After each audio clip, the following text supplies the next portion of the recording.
Oi, meu nome é Joy e eu sou professora na Unesp, no campus de Assis, de Língua e Literatura Japonesa no curso de Letras Japonês. E hoje, a convite da Fundação Japão, eu vim falar um pouquinho sobre a minha pesquisa. Junto com esse vídeo, tem um artigo também. Então fica a dica, o que tem no vídeo, não tem no artigo. O que tem no artigo, não tem no vídeo, ok? Bom, antes de qualquer coisa, eu vou falar um pouquinho sobre a minha pesquisa e por isso que tem o tema, tá? De hoje, que tem a ver com literatura de autoria feminina no Japão moderno. Na verdade, também tem a ver com a minha própria pesquisa, que é sobre uma escritora contemporânea, a Yoshimoto Banana. Eu não sei se talvez você já tenha ouvido falar, né? Mas eu tô trabalhando numa coletânea de contos que só tem tradução para o italiano no momento. O título da obra é Furinto Nambei Sekai no Tabi-san. Eu traduzi como América do Sul, Traição e Outras Viagens. E tô aí já na reta final do doutorado, tá bom? Bom, durante a minha pesquisa eu trabalho então com as influências da literatura clássica na literatura contemporânea. E é importante a gente deixar notado, ou para a gente lembrar depois, quando eu retomar, que o fato de ter em mente que a literatura contemporânea trata de assuntos tão comuns para todos nós, não só no Japão quanto no Brasil, tem muito dessa influência clássica lá dos diários das mulheres, das damas da corte, que começaram a desenvolver essa ideia de uma literatura confessional, que para falar dos sentimentos femininos, tá bom? Bom, em 2019 eu consegui uma bolsa pela Fundação Japão e fui para Kyoto Kyoiku Daigaku para desenvolver um pouco mais do meu doutorado, mas principalmente me debruçar sobre a crítica literária japonesa. Como que ela era, quem escrevia, como escreviam sobre a literatura contemporânea, sobre essas mulheres que têm produzido ao redor do mundo tantas escritoras, inclusive japoneses que escrevem em outro idioma. Eu queria entender um pouco sobre isso. E aí começou a me surgir uma dúvida, que é que eu falo um pouquinho nesse artigo e hoje nesse vídeo com vocês, tá bom? Bom, aí eu coloquei uma foto do Fushimi Inari, que é um templo famoso no Japão, que fala bem pertinho da universidade onde eu fiquei e eu sempre ia lá. Bom, então eu vou falar um pouquinho dos diários clássicos, são o que a gente chama de Nikibungaku, literatura memorialística ou de diários, tá? E eu trabalho com 2 diários específicos na minha tese. O primeiro deles é o Kageroniki, que é da Mitsuna no Haha. Sim, ela é conhecida com esse nome, a autora, né? Ela foi a mãe do Mitsuna lá, que foi um grande general. O diário dela vai narrar fatos de 21 anos da vida dela. Durante 21 anos ela faz uma retomada dessas memórias de como era isso de ser uma dama da corte, ser casada com um homem que ela via pouco porque ela já era a segunda esposa e depois ele arranja mais uma terceira esposa, como era isso. E o Izumi Shikibuniki, que é da poetisa, ela também foi poetisa de waka, Izumi Shikibu, em que ela narra os 10 meses que ela teve de corte, né, em que ela foi cortejada pelo príncipe Atsumichi, que era cunhado dela antes do segundo marido morrer. Uma história muito interessante. Convido vocês a conhecerem. Ambas as obras têm em inglês e o terceiro diário, que eu não cito na minha tese, é da Murasaki Shikibu. É um diário muito famoso, mas por conta do tempo mesmo, né, do tamanho da minha tese e como o meu foco é a literatura contemporânea, eu não me debruço sobre ele. Ela também traz muitas fofocas da corte. O quarto e último diário é importante porque ele vai trazer a perspectiva de uma menina que cresceu lendo Genji Monogatari e aí ela se muda do interior para a capital Kyoto naquela época, e ela meio que fica muito decepcionada com aquilo que ela encontra. Ela imaginava cavalheiros, homens amáveis e que declamavam poesia como o Genji, e não é isso que acontece. Também é um diário muito famoso. Bom, e aí aqui no Brasil, hoje talvez vocês tenham ouvido falar, como eu falei agora há pouco, né? Da Banana Yoshimoto. Tem 2 romances dela traduzidos, que é o Kichi e o Tsugumi, tá? Infelizmente não tem muita coisa dela em português, em inglês e espanhol a gente encontra muita coisa, né? Para quem lê japonês também é uma leitura bem agradável e fácil a gente comparar com os diários clássicos.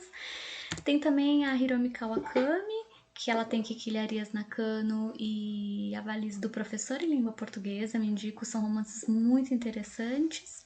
E o atual boom, né, da literatura contemporânea hoje, de autoria feminina, é a Sayaka Murata, que nós temos em português o Que Linda Combina, e logo logo sai obra nova também dela em português. Então eu comecei a me dar conta de uma coisa, eu conhecia muito da literatura clássica, havia hoje muitas escritoras contemporâneas produzindo e sendo traduzidas para o português, mas o que havia de literatura moderna? Nesse intermédio, quem são essas mulheres? Ou elas não existem? Elas não publicam? Elas não escreviam bem? As obras não eram interessantes?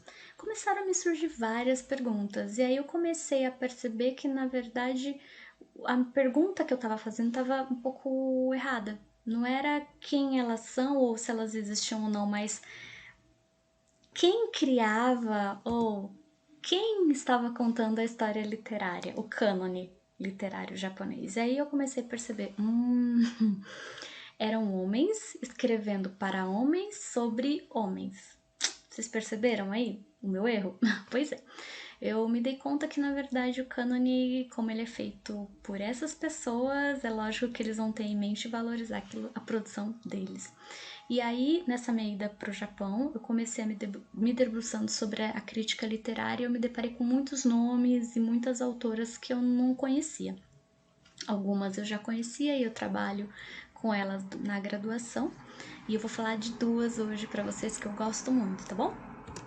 Bom, e aí a gente vai começar a trabalhar com o que a gente chama de Josei Bungaku, que é diferente de Nikki Bungaku, literatura diarística, né, que era das damas da corte. A ideia de Josei Bungaku já é uma literatura de autoria feminina, então tem muito da realidade das mulheres na escrita desses romances, contos, poesia, tá bom?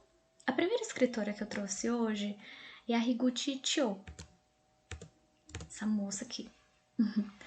Ela faleceu muito jovem, com 20 e poucos anos, e além dessas obras que eu coloquei na listinha aqui ao lado, existem outras, tá bom? Ela, apesar da tenridade, ela produziu muita coisa, principalmente contos e romances, tá?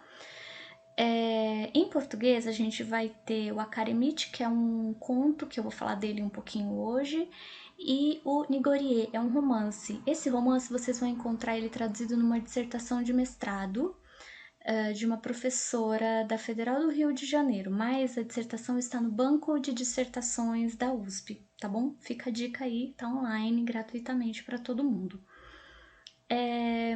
A Higuchi Chiyo, como eu disse, faleceu muito cedo e ela passou por todas essas mudanças entre o período Edo e o período moderno, né? O início do período Meiji.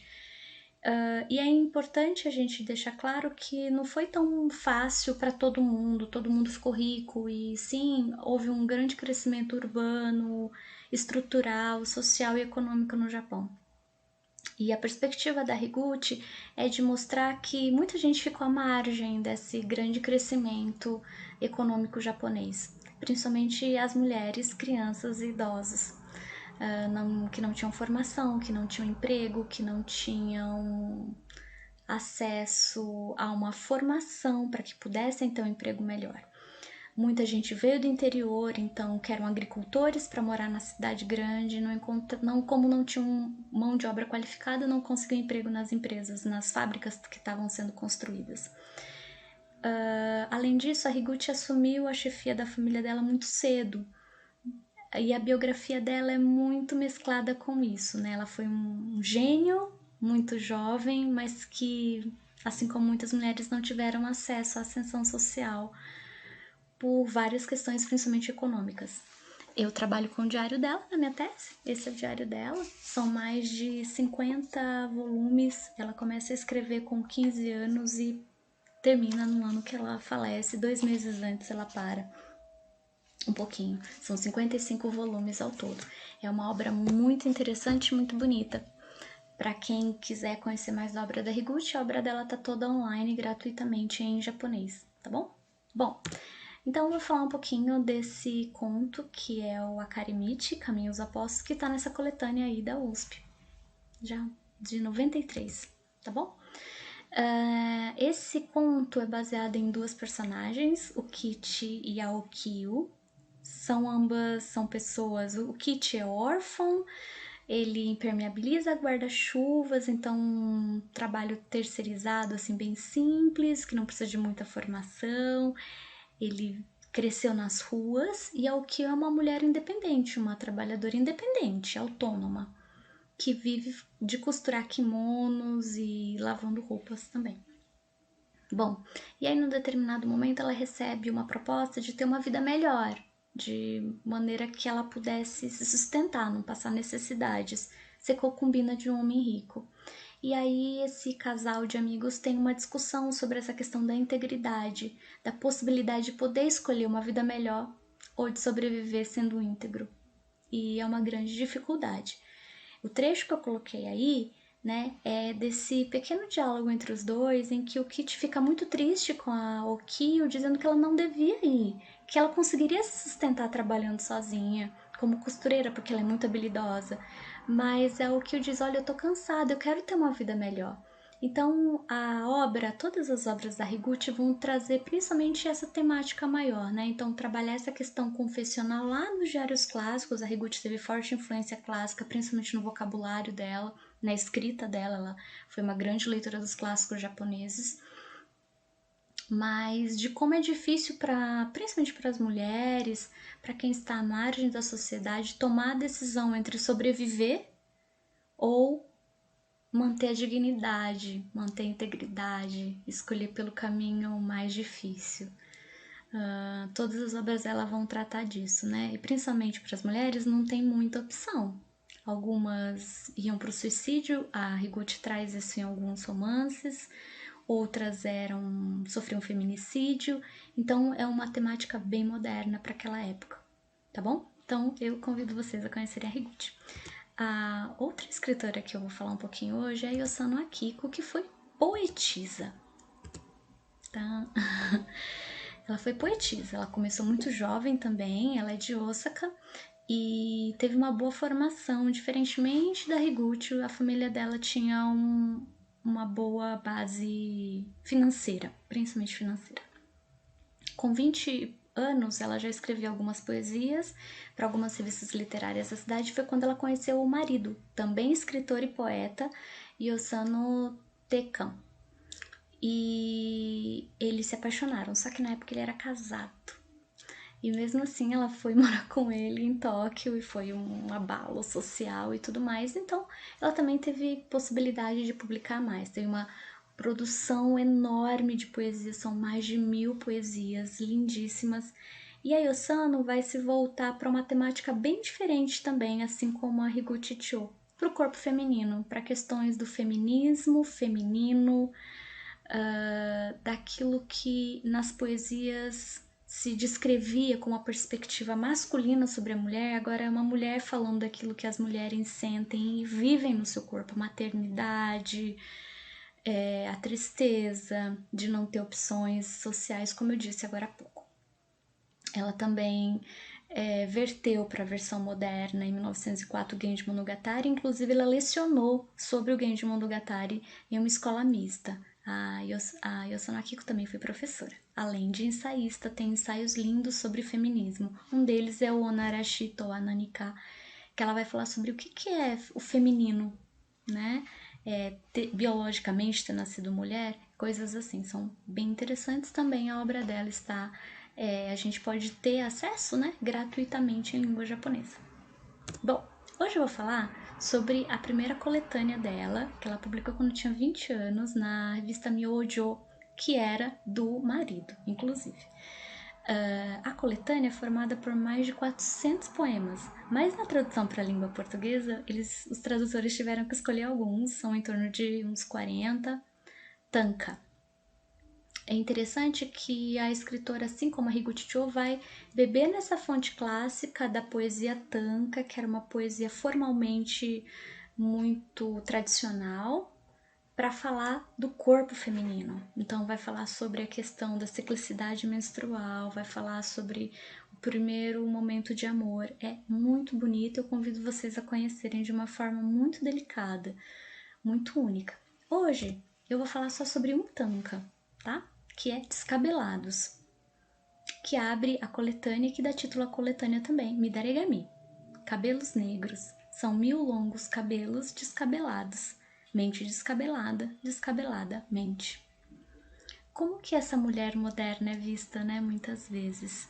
Ela não aceita como as coisas são. Então, por vezes, ela não é vista dentro de um padrão, né? É submissa, quieta, calada. A mente é descabelada. Então, essa metáfora com os cabelos é para falar desse novo conceito de mulher que não aceita as coisas, que é revoltosa no sentido de não aceitar as regras como são, de lutar por aquilo que ela acredita. Essa é a minha interpretação. Bom, espero que vocês tenham gostado, tá bom? E se puderem, leiam um artigo também. É isso. Tchau, tchau. Obrigada.